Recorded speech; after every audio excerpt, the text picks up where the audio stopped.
Hey, welcome to a special episode of Why Should I Trust You? Today, we're speaking with two farmers who, on the same day the Supreme Court handed down its big ruling in favor of the major pesticide maker, Bayer, which was once Monsanto, the one the Trump administration backed, and MAHA saw as a betrayal.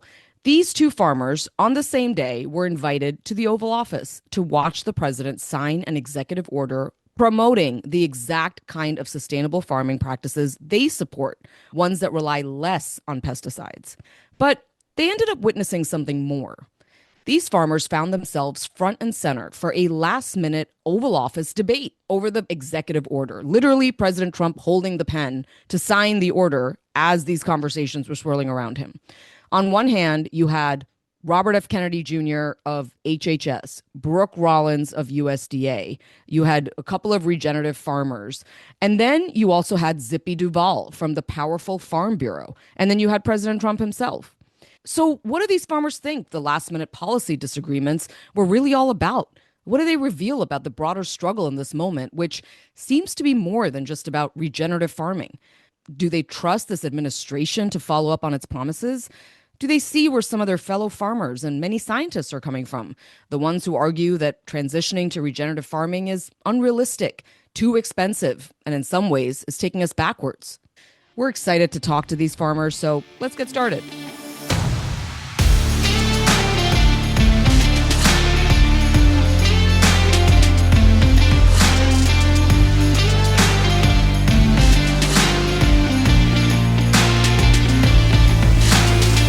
Welcome, everyone. I hope you had a great 4th of July. That seems like a long time ago. I will tell you, I have been obsessively watching the World Cup. I don't think it's good for my health. I've been so stressed about it. Sad about Team USA, but we move on.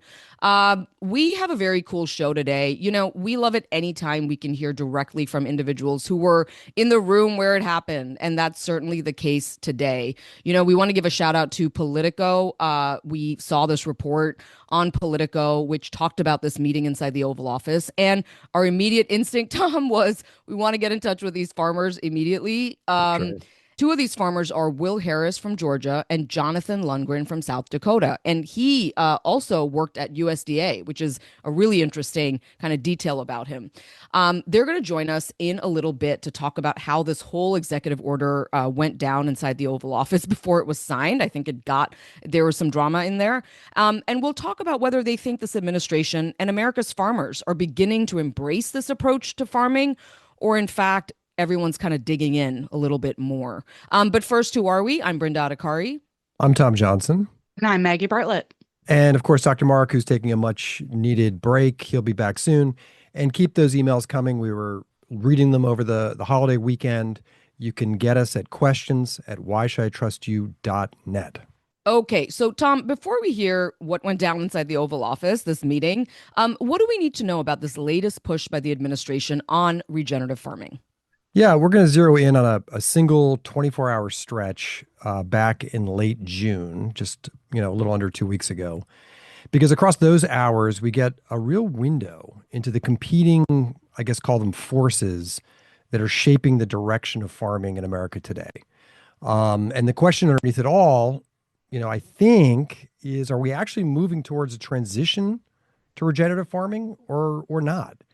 So in that one day, 3 things happened. The president moved to rescue financially underwater farmers.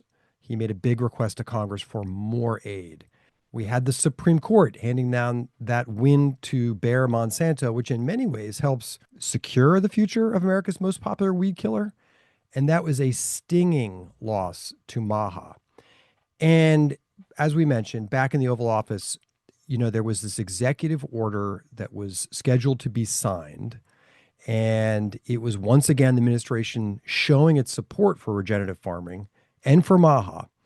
And it was there at that signing ceremony that passions around all 3 of these fronts collided. So let's start at that beginning of that 24-hour period. This was back on Wednesday, June 24th. And that's when the White House asked Congress for $11 billion more in aid for struggling American farmers. So according to the Farm Bureau, 94% of farmers today say that their financial system has worsened or remained the same over the past year. So their surveys are showing pretty grim times for farmers.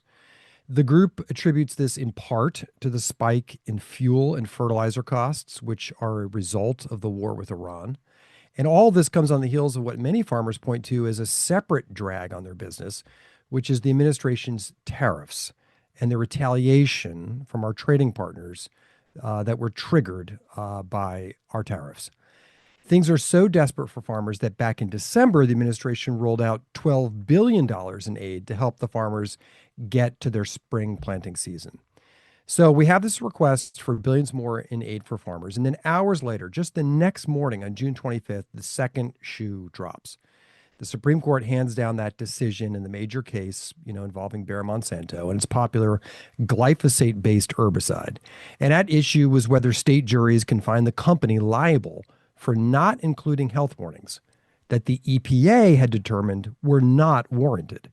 And the Trump administration not only had endorsed the company's position, but it also helped argue the case in the Supreme Court. So the court ruled in favor of the company. MAHA felt simultaneously furious and betrayed by both the court and the administration.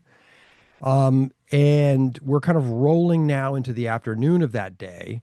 And of course, we've got the billions more being set aside or being requested to stabilize American farms. We got this major ruling on behalf of the maker of an herbicide, which of course is a widely dependent upon farming tool in America. And we've got MAHA and the regenerative ag movement feeling gutted. And that brings us to the third event.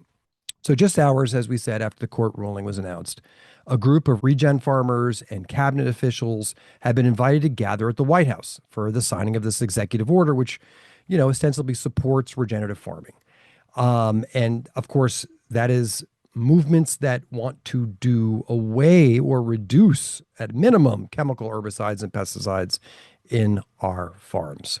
Yeah, and I just want to talk about what regenerative farming is, because it's this philosophy that views farms as this holistic system rather than just supply chain. And the goal is really to rebuild healthy soil, which supports the plants, animals, and insects that are part of that ecosystem.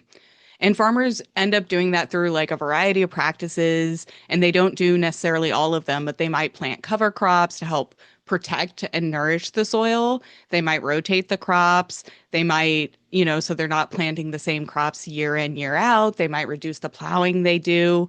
And in some cases, they even bring livestock back onto the land.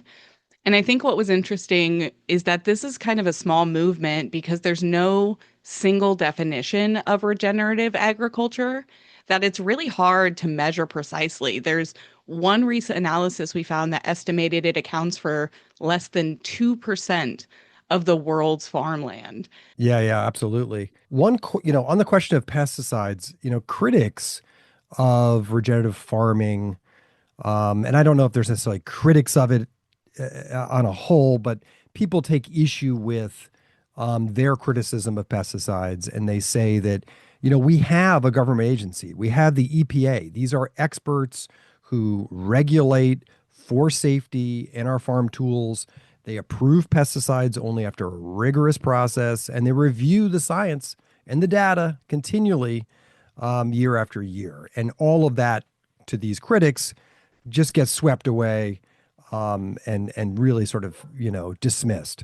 Yeah, Tom, on that note, we've even heard from some of you who listen to the show who've written in saying that, are we being fair to how rigorous the regulatory process, the scientific process to determine what pesticide to use, how it affects humans, that process is done, and to sort of call all of it as part of a captured industry or part of a captured agency rather, is not being fair to the rigor of the process. So I just want to kind of surface that, because absolutely on the show we have heard a lot from farmers who embrace regenerative farming, and I want to make sure that we also surface the idea that there are people who are concerned that it's not being accurate to the rigor of the process. Absolutely. So back to that 24-hour period in June, things really come to a head in the afternoon. We have the USDA announces a rule that incentivizes farmers to use regenerative practices on certain crops by ensuring that they'll get higher prices when those crops are sold at market, but only if they're used for biofuel. So it's important to note that that new rule does not incentivize regenerative farming for crops sold as food. But the second event, which is the high profile event, was the president's signing of this new regenerative farming executive order. So, just to kind of talk a little bit about what's in that order, the order states the administration is committed to regenerative farming, its practices, its research, and education around it. So, it instructs the EPA to prioritize reviewing and approving alternatives to conventional pesticides and to reassess whether chemicals used to dry crops before harvest, which some farms do for efficiency, whether that process and those chemicals still meet today's safety standards. The order directs the cabinet secretaries to expedite research into the cumulative exposure of chemicals. Like, what effect is that having? All the chemicals on the farm. It tells HHS to launch an NIH contest for creative ways to evaluate cumulative chemical exposure and to prioritize research that reduces our reliance on, quote, conventional chemical protection tools. Finally, it instructs the Secretary of Agriculture to max out the funding of the current regenerative pilot program. And you'll remember, this was a program that was introduced last December. It repurposes about $700 million and guides it towards farmers that are applying for support when they make the transition to regenerative farming. And this new order in June on this day calls for the secretary to find ways to sort of expand the reach of it with partnerships and sharing the results of how this process is going. So in short, this new executive order, certainly promotes regenerative farming and research into alternatives to pesticides. But importantly, it doesn't provide new funding to do this, and it doesn't really roll out substantial new programs. And we'll ask the farmers joining us today if that's how they see it. But in the end, what was supposed to be a routine signing ceremony turned into a debate. Alongside the president, we said we're farmers, regenerative farmers. There was Secretary Kennedy, Secretary Rollins, there were top advisors, and the head of the Farm Bureau. And that's, of course, the influential group that represents millions of farmer members. And that's when the signing turned into this high-stakes debate over whether the president should sign the order itself. And all of it seems to offer us a window into the competing pressures facing this administration. You've got American farmers under severe economic strain. You've got the MAHA and regenerative farm movements who are reeling from the Supreme Court's glyphosate ruling just earlier in that day, which the administration supported, and these movements saw as a major step backwards. Yeah, and I think what's also interesting is then you've got Secretary Kennedy, who, had spent his entire career fighting Bayer Monsanto, winning a massive lawsuit at almost $300 million. And, is kind of pressured by this administration to support the production of glyphosate. So that's a kind of interesting angle into all of this too. So look, coming up next, we're going to have farmers Will Harris and Jonathan Lundgren. And Jonathan, just one note on Farmer Lundgren, he used to work at the USDA. So I think he's got this really interesting kind of dual lens through which he can look at this stuff. So coming up next, we'll be joined by these two farmers.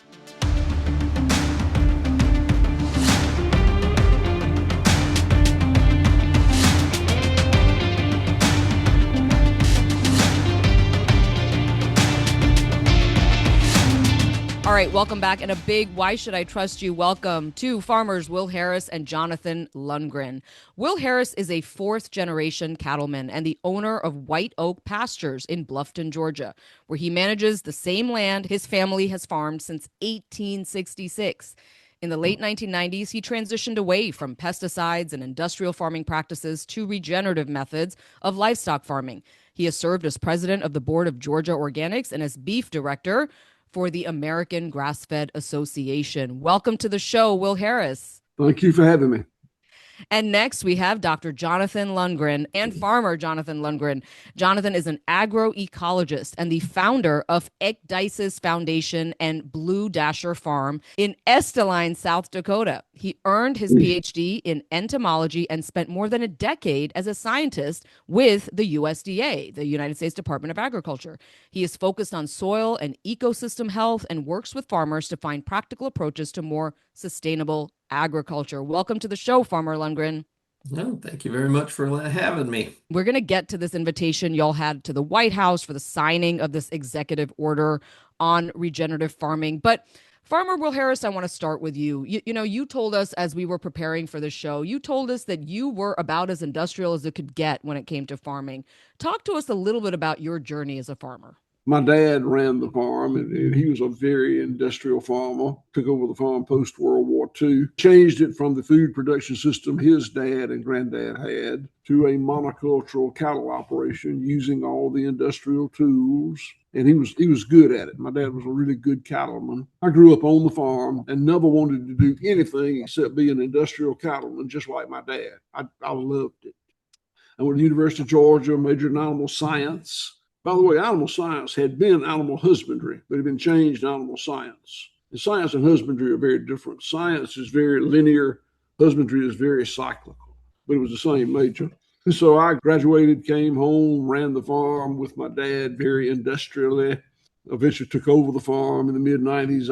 I started changing my mind. A number of things, the excesses of the industrial model bothered me a little bit, or increasingly. So I started changing and been changing ever since. And today we raise a lot of different species of animals, and we do it without using the scientific tools that research has given us to create a monoculture. You know, Farmer Lundgren, I'd love to ask you the same question. And in particular, going into a conversation like this, we often feel like industrial farmers and regenerative farmers are sort of pitted against each other, that one prefers one type of farming, the other prefers another type of farming, and they're viewing what's happening in politics in America as either giving or taking away from those priorities. And I wonder, can you tell us about your journey? And I also find it particularly interesting that you were inside the USDA. Yeah, so I was trained as a scientist, and I could talk all day long to farmers about how they should be farming, but I had never done it. And that's a much different thing. Right now, the scientific community is really disconnected. And that's leading us down the wrong path especially when it comes to using science for global food policies and things like this.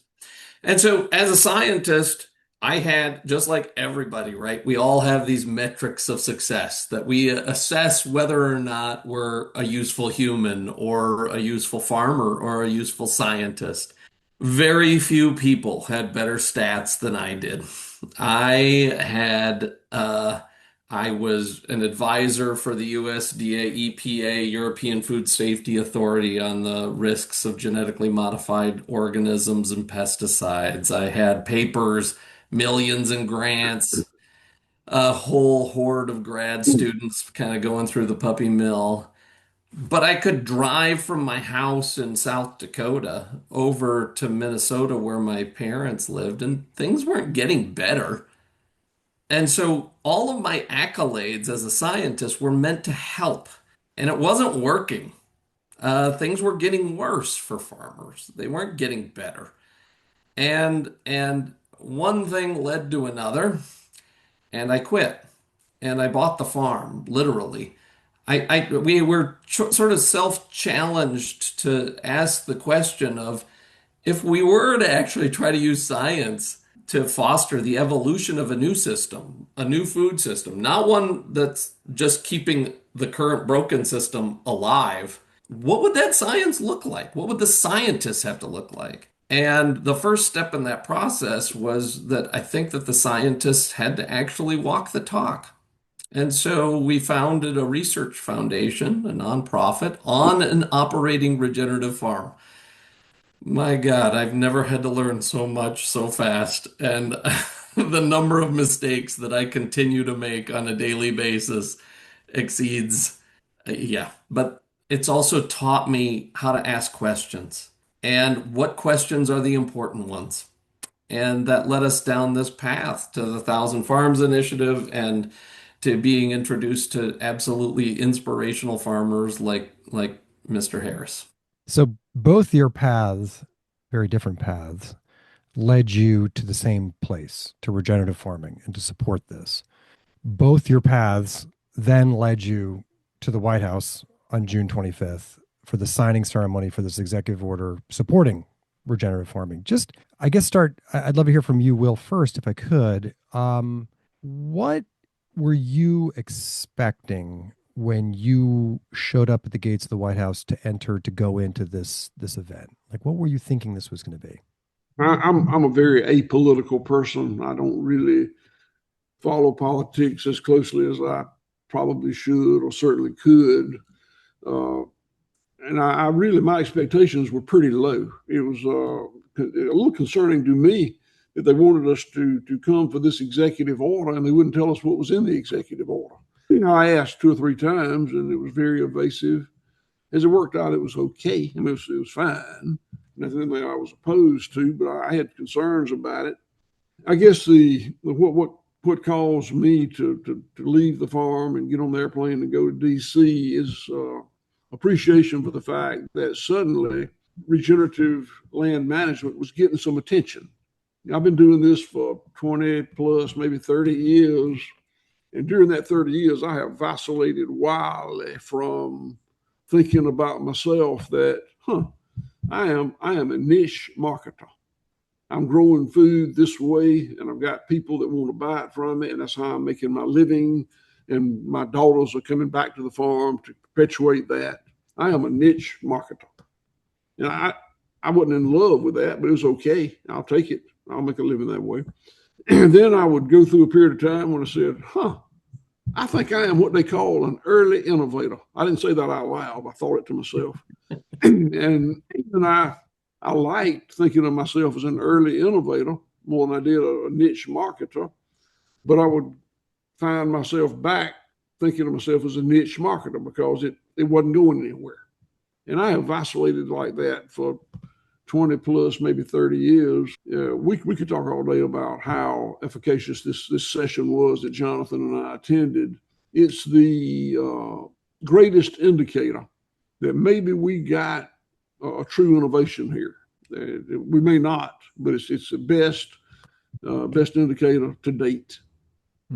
Jonathan, can you just narrate sort of what you saw when you walk in this meeting and how this debate about these issues that we're kind of talking about right now kind of broke out? Yeah. So I was expecting this to be a photo op, and Will, you remember we were kind of having a little bit of a discussion amongst each other. Is this, yeah, what are we getting ourselves into here? And the good, the bad, and the ugly.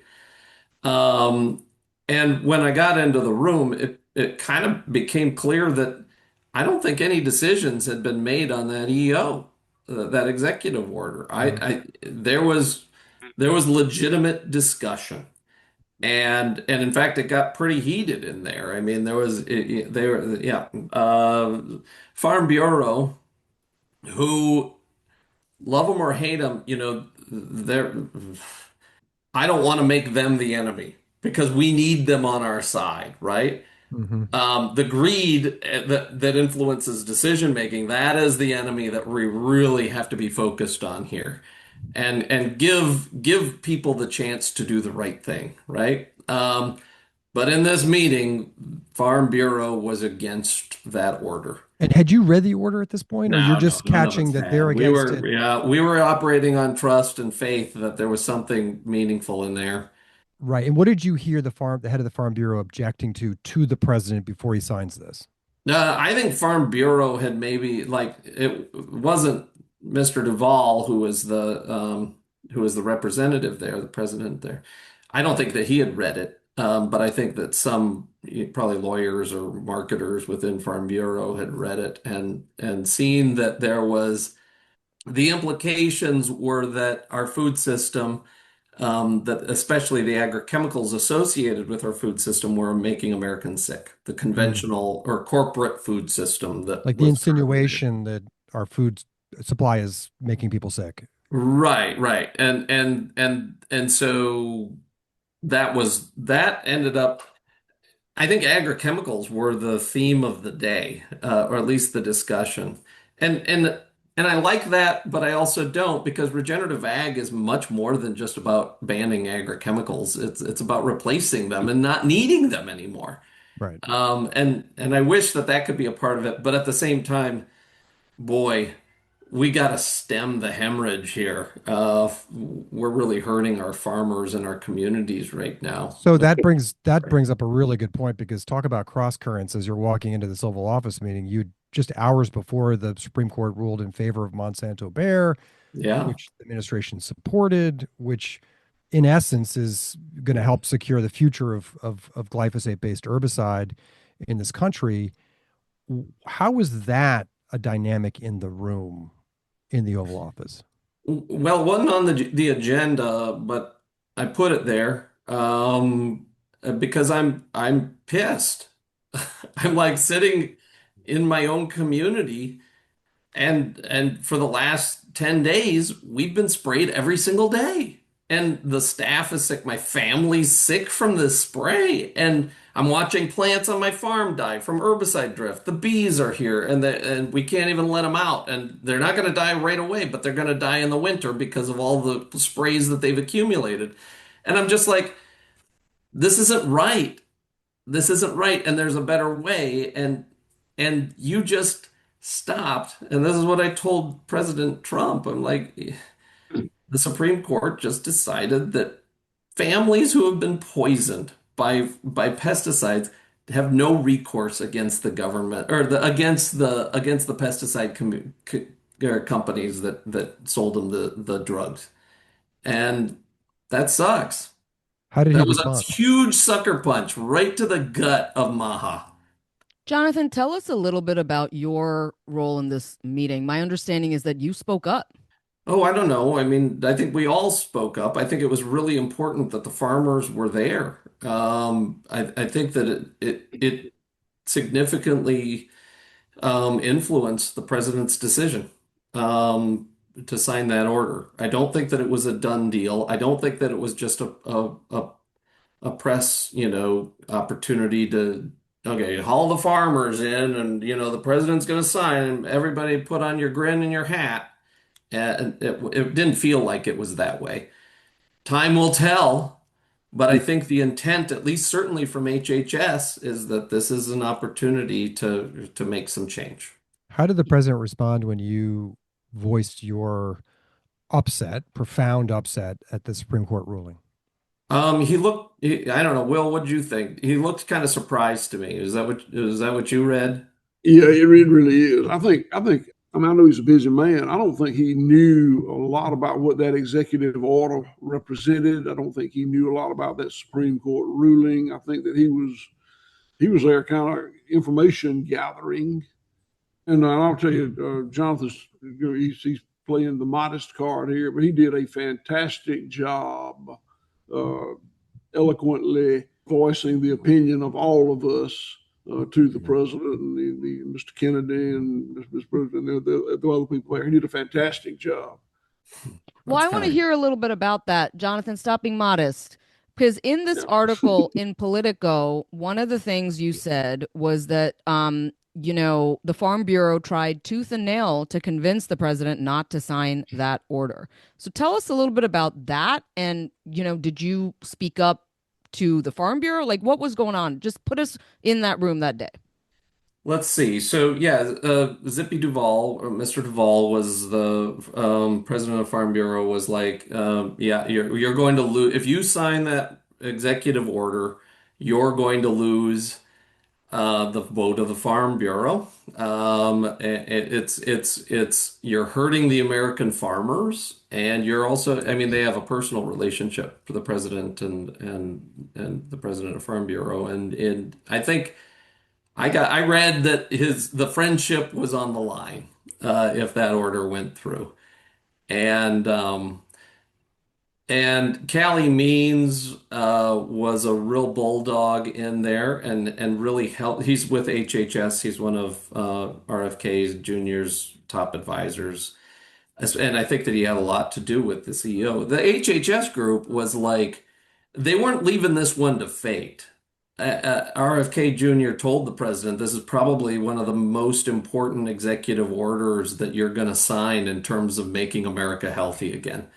And also pointed out how the glyphosate decision by SCOTUS was a real gut punch to MAHA. And there had to be some sort of triage here. So because MAHA was losing ground with this administration real quick. did you hear in Kennedy that this was the most important executive order you're going to sign about making America healthy again because of the timing and the big gut punch from the Supreme Court, or because of the No, substance of the order? no, I think it was the substance of it, but he also pointed out that there was the added implications of we've got to triage that SCOTUS decision. And yeah, and then I mean, when I did voice things, it was regarding just trying to make sure that there was a clear understanding that farmers and the American public are really sick, and we got data on that even, and that there is a better way, that this regenerative ag and the farmers in the room were a great example of that, right? I mean, they're proving that this can happen at scale and provide meaning. Yeah, that this is Will's like changed his whole county for crying out loud using regenerative agriculture. Yeah. Zippy Duvall is from Georgia. We're about the same age. I've known him for 30 years. He used to run the Georgia Farm Bureau before he ran the American Farm Bureau. And he is a very effective politician, very persuasive.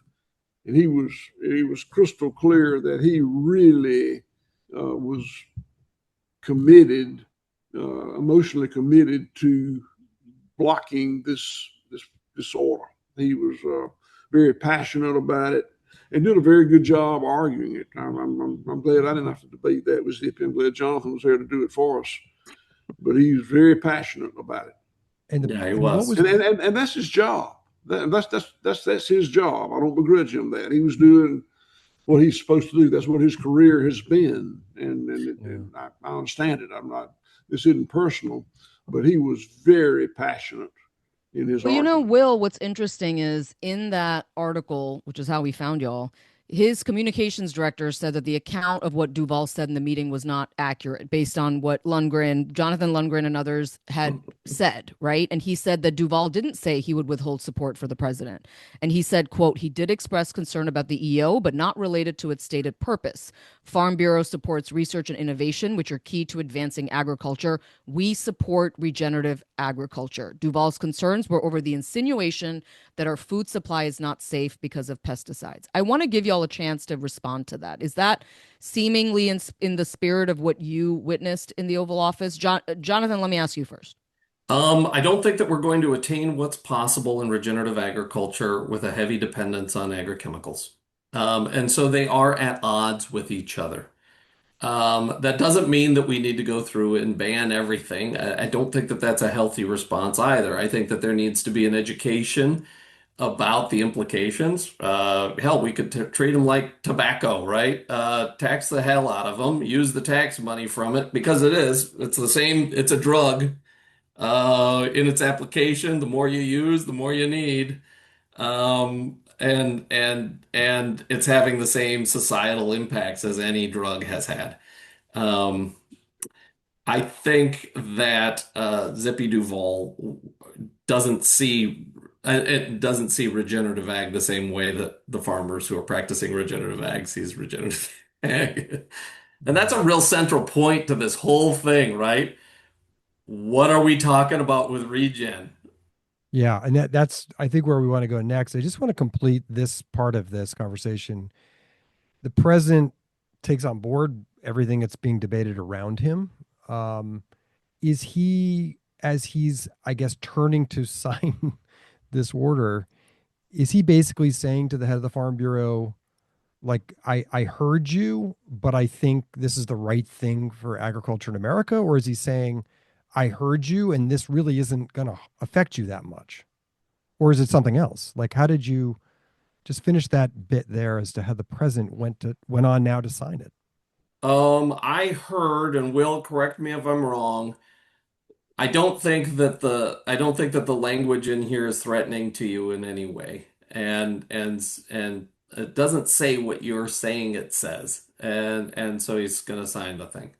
Is that what you kind of felt, Will? It is. Correct. Yeah. Okay, got it. Let me ask y'all just before we move on from this Oval Office meeting, because I do want to take us, Tom and I, we want to take us to kind of a bigger place here, but do you trust the president on this, Farmer Harris?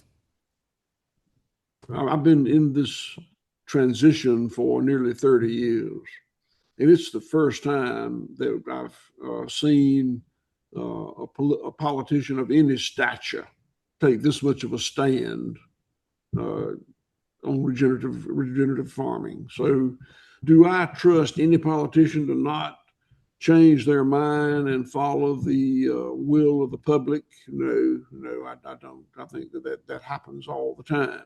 But I am encouraged that there's been this show of support. We've never had that before. I've been real close to this, and we've never had it before. Am I convinced it's going to be fine, just fine? No, I'm not. But it's the most support we've ever had. I was just kind of looking through this, Jonathan and Will. I did notice that I think Obama also tried some sort of federal framework on soil sustainability. I'm looking at something that came out in 2016 saying that today the White House Office of Science and Technology Policy, in collaboration with federal agencies, is announcing new steps to work towards the long-term health and sustainable use of one of America's most natural resources, its soil. Tell me about that, Jonathan. When that came out, surely that must have been exciting. Did that feel like it missed the mark? How'd it work? Seems like we're worse off than we've ever been. So all of these policies that have come out, where's the teeth? Where's the application? Where's the success? And I'm not saying that there isn't lip service to all of this stuff, and maybe that's all this is too.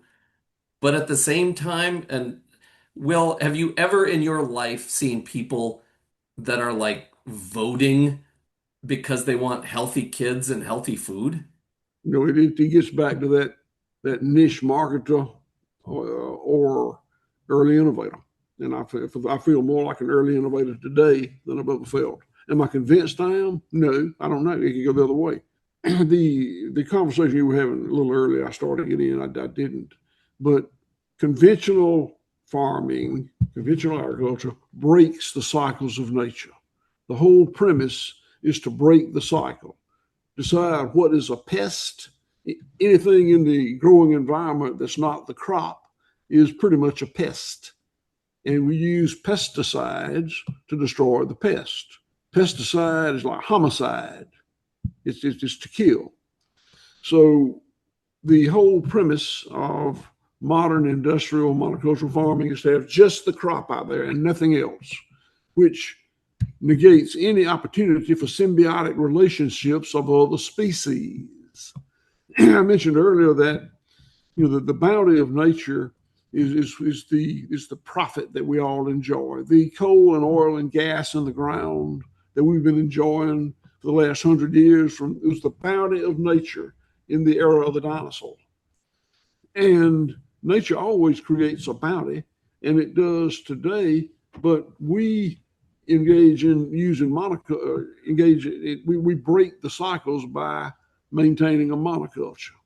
I have a million questions based on that, but I just want to tuck one into Jonathan. I'll go to you. When you finally read this executive order that caused this big fight in the Oval Office, did it fit in line with this procession of executive orders? And you described them as kind of toothless. They're not putting new money forward. They're not creating new aggressive campaigns to transition farms. Is that how you read this, or did you see something very positive in this EO? Time will tell. Okay, I don't know, right? If our legislators have integrity and if they actually follow through on what is in this executive order, then I think it could help. But there's a lot of things that have to go right in order for that to happen. But what I do think is good about it is that there is a whole bunch of farmers that think that regenerative agriculture is wacko and bizarre and is just a bunch of tree huggers out there. And one of the biggest proponents of, capitalistic, monoliths in existence just said that regenerative agriculture was meaningful. And from that, I have had quite a bit of interaction with very conventional farmers, even from my own neighborhood, that have kind of like, there's something about this regenerative ag. I'm like, what? Wait a minute. What did you just say? And It's like the Trump that, effect on farming. what on earth? Mhm. Let me ask you, I really want to get at some of these central tensions that come up on the characterizations of regenerative farming and industrial farming. Um, you know, Casey Means had said, and she was in line to be Surgeon General. It didn't work out for her, but she had said, she had tweeted, quote, pesticides are a slow motion extinction event, the lasting domino effects on health, fertility, cancer. She went on to talk about, aquatic life, I think could potentially push us to reach a tipping point. We're poisoning the intricate web of life. And she said, and she ended by saying, and for the love of God, never buy Roundup. One of the criticisms right now of some of the regenerative movement is that it's mischaracterizing science and it's mischaracterizing the threat. And one of the authors, Michael Grunwald, I'm sure you've heard of him, he's been on the show. He wrote in September 2025, he wrote an article in the New York Times and he said, quote, the MAHA movement's war on glyphosate is part of a broader war on modern farming. Not only herbicides and other pesticides, but synthetic fertilizers, genetic engineering, factory feedlots. It reflects a fantasy of agricultural purity where less intensive food production can heal the land and reverse climate change, even though less intensive farms that make less food per acre need more acres and more deforestation to make the same amount of food. Um, Will, you better take this one because White House John is getting a little pissy right now. well, I want to hear your reaction because here's the truth, right? I want y'all to respond to critics who are saying, look, we do have rigorous processes in the regulatory agencies within science. Like if you look at the EPA's list of how you get a pesticide on the market, it's rigorous, it's multi-step. What do you say to folks who are saying you're being unfair to a process that does apply rigor on what gets into the market? Will, do you want to take that first? I think that all these technologies that have dramatically increased production have a cost that's somewhere else. Extinction of species. So we make more corn per acre, but we put a lot of nitrogen down the waterways to the Gulf of Mexico. Or I'm near the Gulf of Mexico here, one of the greatest oystering grounds in the world. They banned oyster harvest there because we just about killed all the oysters with pesticide runoff and nitrogen runoff. I believe that every species in an ecosystem has a role, and I think that when we set out to use technology to destroy that individual species of plant or animal or microbe, there's a negative effect from it. My farm here that we've owned for 160 years, that my great grandfather and grandfather farmed, what we would call organically today, had the organic amount in the soil was about 6%. My dad and I farmed the heck out of it. And by the time I took it over in the 90s, it was down to a little over 0.5%, 10x difference. I've just about got it after 25 years back up to 5.5%. That has a cost. That's a great cost. 1% organic matter will hold an inch of rainfall. The water coming off my farm versus my neighbor's farm after a 4 or 5 inch rain event there's no comparison. There's no way you would say that this is ecologically superior to that, because all that runoff water is going to the Gulf of Mexico. Let me ask you, Jonathan, to respond to those folks who are and look, I think I'm trying to reflect the best faith versions of the arguments who actually these are farmers who often use some form of regenerative as well in their work. But I think they are like, there is a rigorous regulatory process to get a pesticide on the market. It's not easy. There is, science backed. You've got places that have said that these things don't cause a threat to human health, and you used to work inside the government, and so you have a really interesting perspective on all this, Jonathan. And even if you're pissy about it, bring that energy to this answer. Tell me what you think about that. We're living through the worst mass extinction event the planet Earth has ever experienced. This is worse than when the dinosaurs left the planet. And it's being caused by humans. It is being caused by people, land use change, pollution. These are major drivers of species loss, and we've got hard data on that. That is not disputable. Our farming system currently occupies 40% of the terrestrial land surface on planet Earth. How on earth could it not be affecting species loss? The science was where I was at. That I was conducting the regulatory science. You know, when people go down to Lowe's or Home Depot and buy a jug, right? And it's supposed to kill whatever is ailing them. And they read the side of it and they say, okay, somebody's looking at this, it's safe. I have worked in the ecological risk assessment of pesticides and genetically modified organisms for 25 years.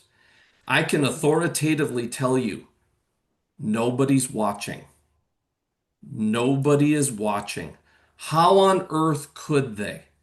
There are currently 20,000 chemicals, formulations that are being bought and sold and traded every single day in the United States. Each of those poses a unique risk profile to species.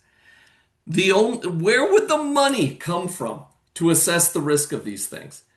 The only the active ingredients are really the only things that have meaningful risk scenarios that have been generated. Nobody's funding it. It doesn't come from the EPA. The people that are actually conducting the risk assessments, that are providing the data in terms of safety, are the registrants themselves. It's Monsanto, it's Bayer, it's Syngenta, it's Dow. No one else can afford it. And you know what? Within the insecticide world, as soon as a scientist has a program that's investigating a particular class of chemicals and the risk of those, that scientist goes away. So They are these destroyed. studies are being paid for by the companies, is what you're saying. Like the Yes, that reviews. is exactly the way that this happens. And so the only regulatory data that the EPA is using is primarily, I would say 90% is generated by the pesticide companies themselves. So you're really laying out the your case that you're making is really laying out that capitalism is destroying the planet, is destroying our farming, and is making us very, very ill. I mean, when we just zoom out, right? That's the kind of Greed, greed. greed is doing that. The consolidation, the exploitation, the mining. The other aspect of this argument is that the science is authoritative, that the current food system is the way to go. Right. That is being conducted by armchair ecologists who have never been on a damn farm. I guarantee it. These meta-analyses, you got crap goes into the model. You know what comes out of the model? The same crap that went in. And right now, there's a really critical, crucial, lethal disconnect between the scientific community and the farmers that are generating these systems. Yes, I was a part of that. go into that a little bit because it's something we hear on the show all the time that there are people whenever we have regen farmers on our show or we have members of Congress on the show who really support regen techniques, we hear an earful from folks from either folks in regulatory agencies or farmers here and there who will text us saying this is not fair to the rigor of the process. You're going to put farmers out of business. This is not affordable. That, Yes, like you've heard all look of at it. the data. How are we doing? How's it working? Because every year I see another bailout. I see another, and it's like, wait a minute. If these bailouts were supposed to be it's just, oh, God. No, this is a brittle ass system that's falling apart, and it has been since its inception. The only people that are making money off of this are the large corporations whose entire business model is predicated on federal funds that pass through the farmers in the form of insurance payments that go and then feed these corporations. These farmers have become patsies so that the unwilling or willing, no matter what, that they don't understand. I have to I have to believe that they So don't could the understand what they've become. so you're sort of seeing what we talked about. The numbers are a little blurry right now, but there was something like $12 billion in farm aid from December. There was another request just right all this was happening in June for like another 11 billion in aid for farmers. Given the crisis on the farm right now, we're not putting that money towards helping farmers transition to regenerative farming, right? I mean, Will, what you'd like to proportion of see. federal insurance and stuff like that actually stays on the farm? What do you think? Very small, very small. It passes through. You said it. You said it right. It's a pass through. Explain that. So you're saying aid goes to a farmer. So I'm saying that my friends and neighbors and relatives here who are farmers and they farm corn, cotton, and peanuts, all three very heavily subsidized through the FSA office, probably are operating at an operational loss every year, but the payments from the government makes it up. It makes up the difference, so they're able to stay in business. Right. And these are good people. These are not people that are prone towards being welfare recipients. That is how the program has evolved. When my dad made this farm, took it from being a food producer, marketing food locally, to being a calf producer, raising calves to ship to the Midwest to feed.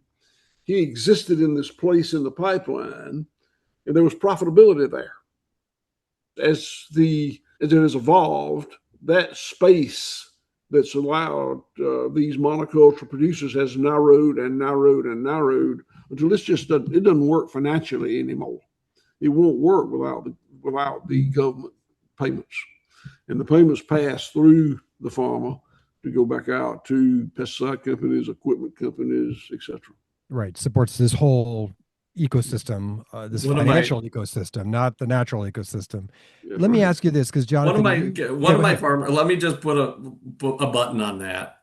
One of my farmer friends has told me I'm a farmer. Every year I borrow $850,000 to make $50,000.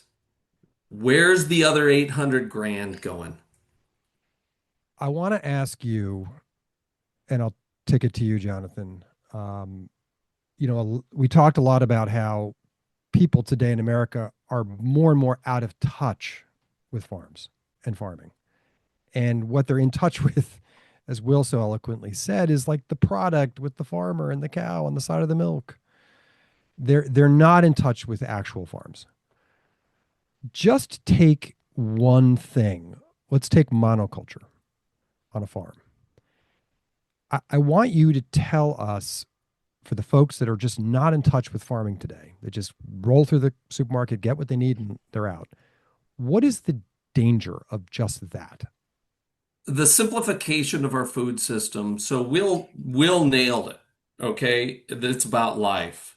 And going into Thousand Farms Initiative this is a research project where we visited 2,000 farms across North America, measuring everything, to try to get at what the potential of regenerative food systems actually is in terms of solving some of these planetary and societal problems that we're facing right now. One of the things that people like Will have taught me is that regenerative farming is just that. It is about growing life on your farm.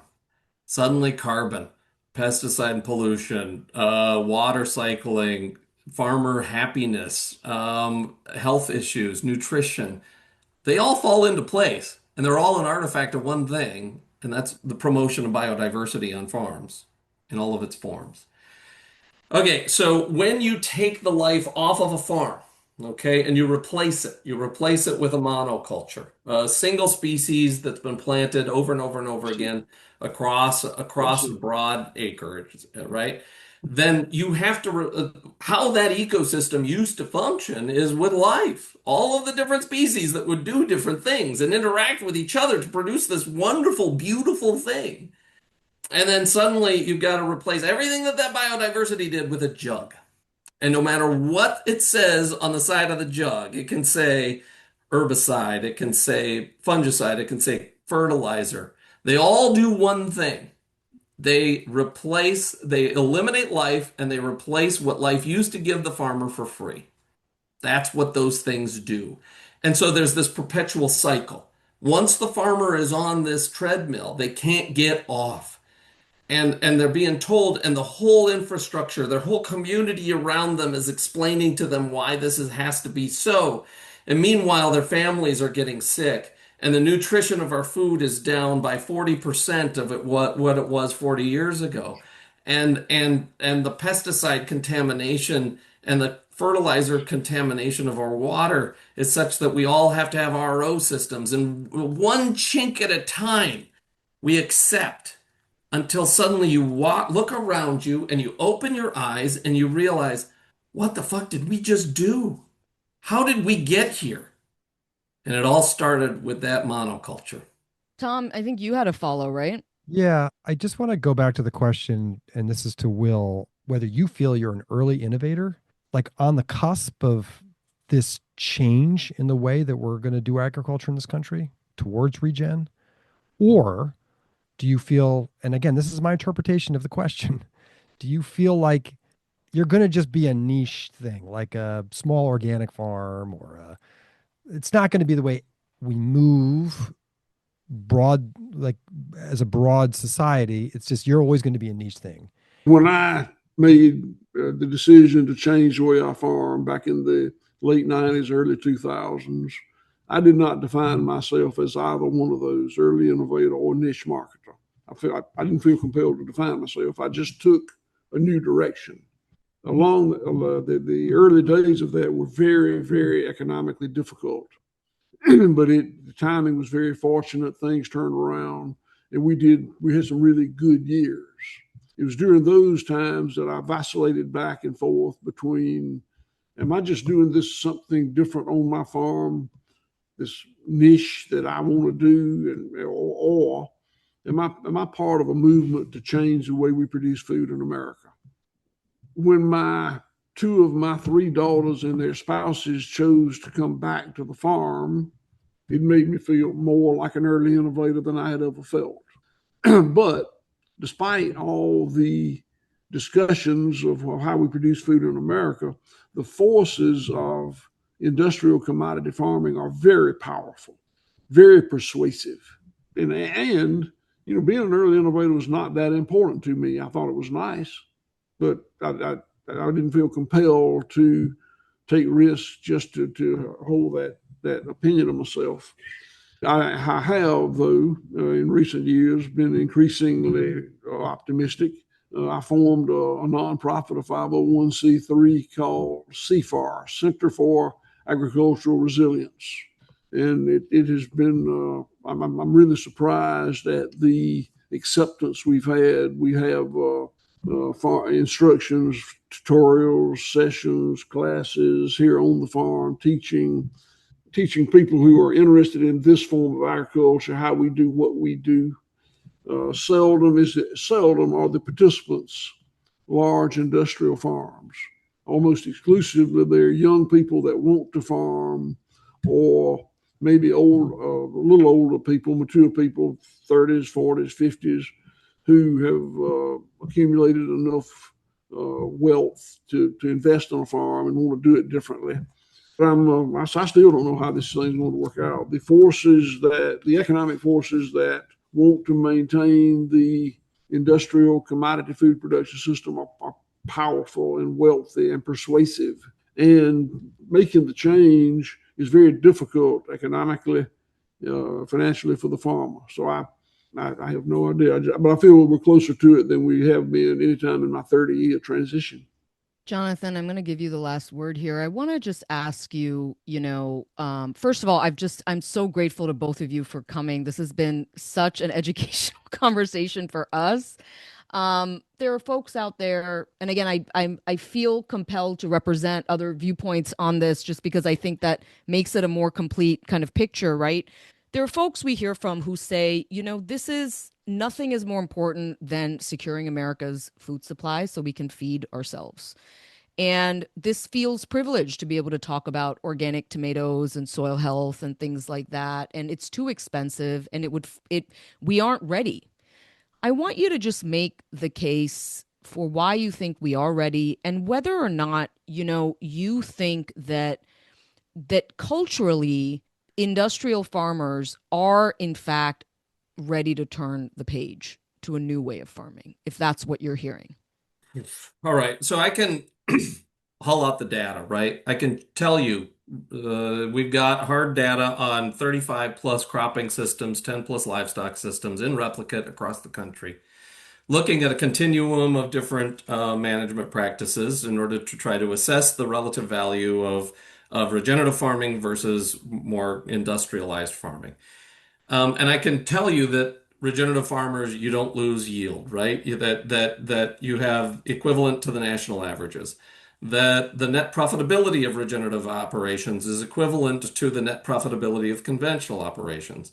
That the nutrient density is within a wheat crop is double the protein content of a conventional wheat.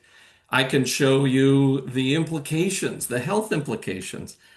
Currently, our row crop farmers have 3 times the cancer rate of normal society. They have 3 times the mental depression rates.